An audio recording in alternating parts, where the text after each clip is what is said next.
பாரதிராஜா அவர்கள் வந்து இப்போ தான் உடம்பு கொஞ்சம் சரியாகி வீட்டுக்கு வந்திருக்காங்க, நல்லா இருக்கணும் அப்படின்னு சொல்லி வேண்டிகிட்டு இருந்தோம். ஆனால் உடல்நிலை ரொம்ப சரியில்லாத காரணத்தினால இப்போ வந்து இறந்துட்டாங்க. ஆனால் அவங்க இறந்ததுக்கப்புறம் அவங்க வீட்டில் வந்து நிறைய பிரச்சனைகள் நிறையா நடந்துக்கிட்டு இருந்துச்சு. அவங்க மருமகள் பிரச்சனையாக இருக்கட்டும். என்னுடைய அண்ணன் பாரதிராஜா மறைஞ்சது பெரிய சோகம். எனக்கெல்லாம் என்ன பண்ணுறதுன்னு புரியலை. ஆனால் அந்த சம்பவத்தில் எதிர்பாராத நடக்கக்கூடாத சம்பவங்கள் நடந்து விட்டன அப்படின்னு ஒன்று பதிவு பண்ணார். மகன் மறைவுக்கு கூட அவர் வரவில்லை. அப்படிப்பட்ட சூழ்நிலையில் தனியாக தான் இறந்து கிடந்தார். ரத்த வாந்தி எடுத்திருக்காரு. அதுக்கப்புறம் வெளியிலேருந்து ஃபோன் வந்திருக்கு, ஒரு மாத்திரை போடுங்கன்னு. அது காப்பாற்ற முடியல, இறந்துட்டார். 76 வயசு கங்கையம்புறேன் உணர்ச்சி வசப்பட்டு, நீங்களாம் எதுக்கு வந்தீங்க, அனாதையாக தவிக்க விட்டு போயிட்டீங்களே, அவனை யாருமே காப்பாற்ற இல்லையேன்னு ஓராமன் கத்திட்டார். இன்னும் சொல்ல முடியாது. ஆனால் இவர் எல்லா பழக்கமும் உள்ளவர். அவருக்கு ஆண்டவன் 84 வயசு வரைக்கும் ஒரு நல்ல வாழ்க்கையை கொடுத்துருக்காங்கன்னா அவர் நன்றி கடன் பட்டவர் தான்.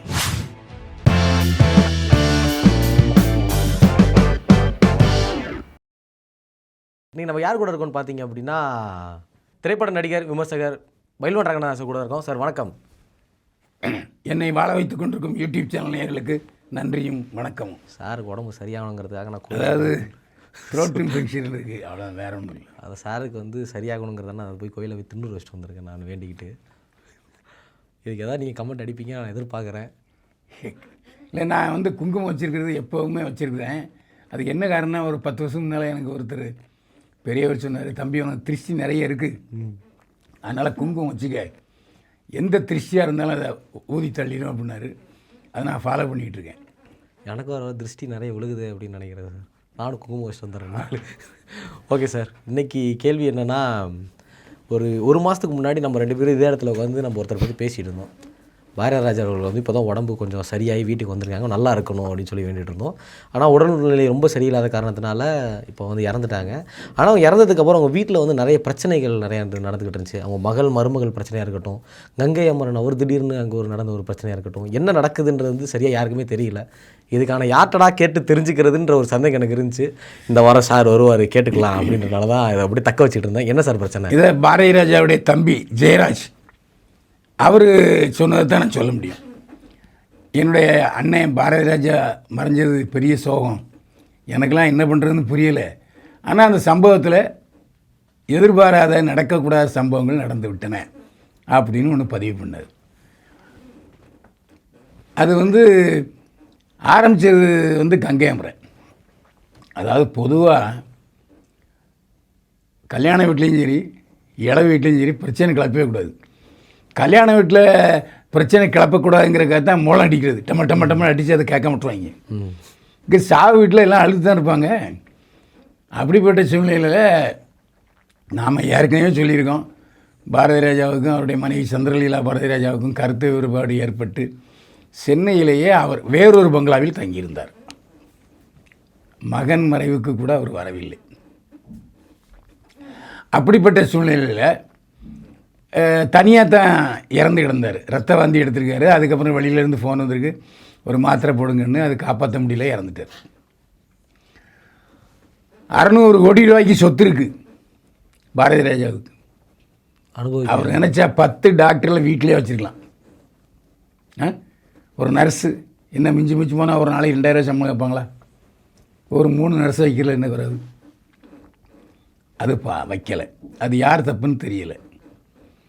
அதனால் அவருடைய மரணம் தவிர்க்க முடியாதது ஆகிவிட்டது. அப்போ மரணம் ஆஞ்சவுடனே ஜனனி வந்துச்சு, மருமக வந்துச்சு, மனோஜ்குமாரோடைய மனைவி. அப்புறம் பாரதிராஜாவோட மனைவி சந்திரலீலா பாரதிராஜா வந்தாங்க. இந்த சமயத்தில் அங்கே இருக்கிற 76 வயசு கங்கையம்புறேன் உணர்ச்சி வசப்பட்டு, நீங்களாம் எதுக்கு வந்தீங்க, அனாதையாக தவிக்க விட்டு போயிட்டீங்களே, அவனை யாருமே காப்பாற்ற இல்லையேன்னு ஓராமன் கத்திட்டார். இது அங்கே ஒரு பெரிய சீன் ஆயிடுச்சு.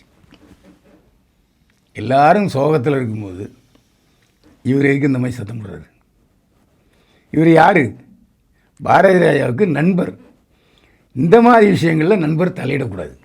ஏன்னா அவங்க பங்காளி, உறவாளிகள், அவங்க தான் அதில் தலையிடணும். பாரதிராஜா மனைவியும் பாரதி ராஜா மருமகளையும் வசைபாடுவதற்கு கங்கைமரன் யார்? அதைத்தான் ராதியா பிடிச்சிட்டாங்க. சும்மா இருங்கன்னு திட்டி அதை ஒரு சாந்தமாக விட்டுட்டாங்க. அதுக்கப்புறம் அந்த சண்டை சஸ்டெயின் ஆச்சு. ஜனனிக்கும் அவரோட மருமகளுக்கும் சண்டை ஆயிட்டு. ஏன்னா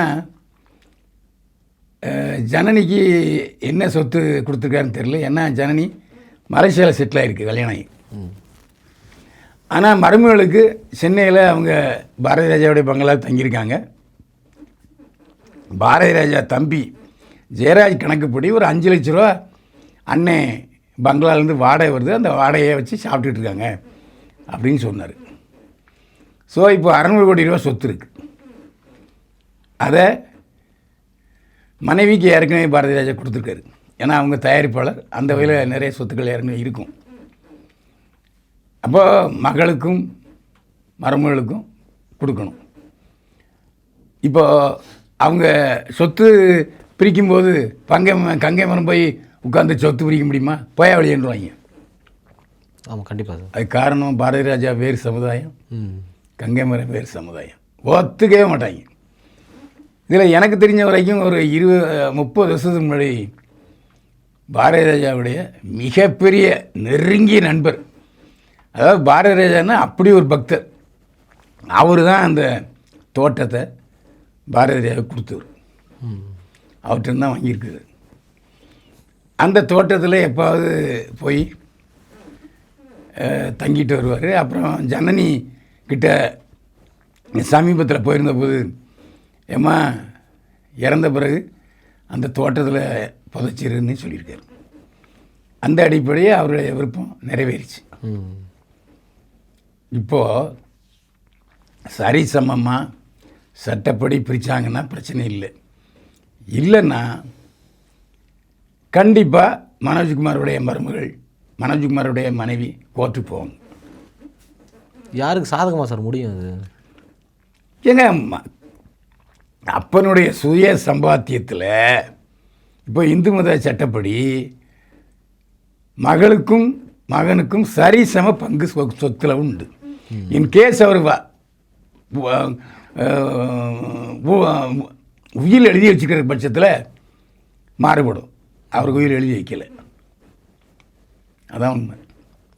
இளையராஜா சாருமே வந்து இரங்கலுக்கு வந்திருந்தாங்க. ஆனால் அவங்க 2 பேருக்குள்ள கருத்து வேறுபாடு இருந்துச்சு அப்படின்ற ஒரு தகவல் எல்லாமே கேள்விப்பட்டோம். அதாவது நண்பர்கள் என்ற முறையில் எல்லாருக்குள்ள கருத்து வேறுபாடு வருவது சகஜம்.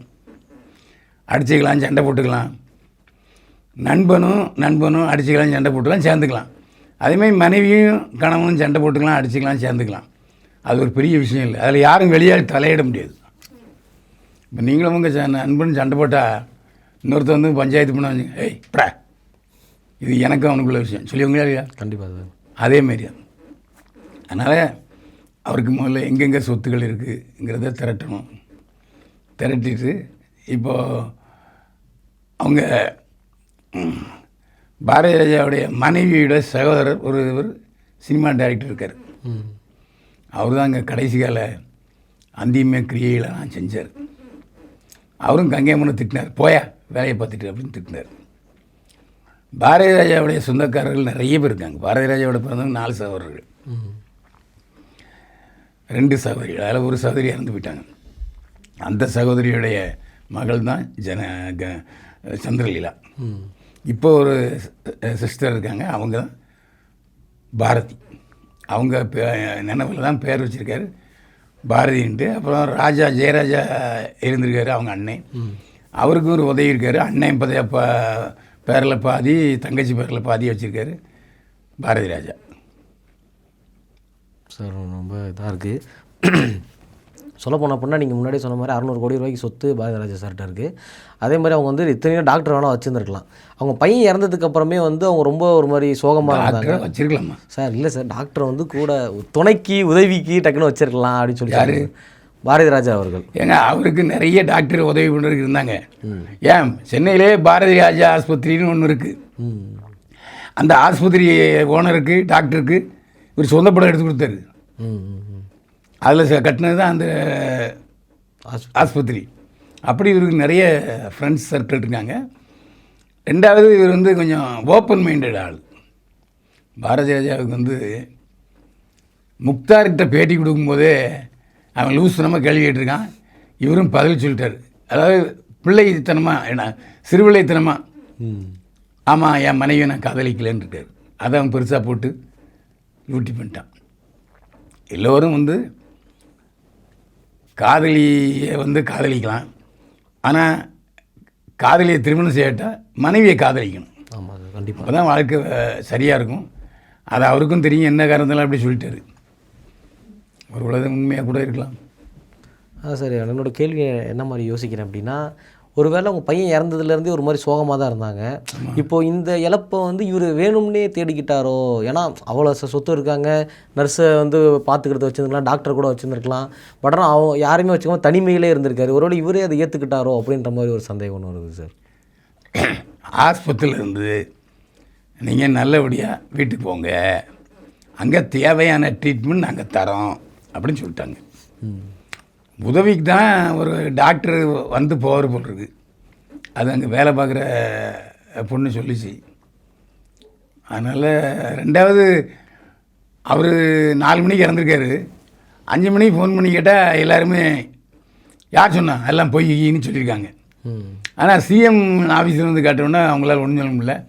அவர் இன்றைக்கி வெளிநாடு போகிற அதாவது டெல்லிக்கு போகிற சூழ்நிலையில் அவர் நான் வந்துட்டு போயிடுறேன் அப்படின்னு சொல்லி யாரும் இல்லை நேரத்தில் போய் பார்த்துட்டு போயிட்டார். உங்களோட இயற்கையாக தான் இது இருந்திருக்கலாம், இவருக்கு எதுவும் சங்கடமாக இல்லாமல் இருந்திருக்கும்னு நினைக்கிறீங்களா? வயசு என்ன, 84 வயசு ஆகிட்டு. அதாவது இதுவரைக்கும் இருந்ததே பெரிய விஷயம். ஏன்னா ஒழுக்கமாக இருந்தாலே இது பெரிய விஷயம்னு சொல்ல முடியாது. ஆனால் இவர் எல்லா பழக்கமும் உள்ளவர்.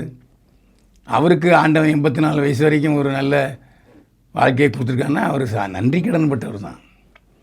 சும்மா என்ன 40 வயசு 50 வயசில் போனார். இப்போ மனோஜ்குமார் போனது வேணால் பரிதாபத்துக்குரிய விஷயம். ஏன்னா வாழ வேண்டிய பையன் போயிட்டார். பாரதி ராஜா அப்படியா இல்லை. என்ன இன்னும் கொஞ்சம் ஒரு 4-5 வருஷம் இருந்தாருன்னா தமிழ் சினிமாவுக்கு ஒரு நல்ல ஆலோசகராக இருந்திருப்பார். மீண்டும் சந்திப்போம் சார். மீண்டும் சந்திப்போம். வாழ்க வளமுடன்.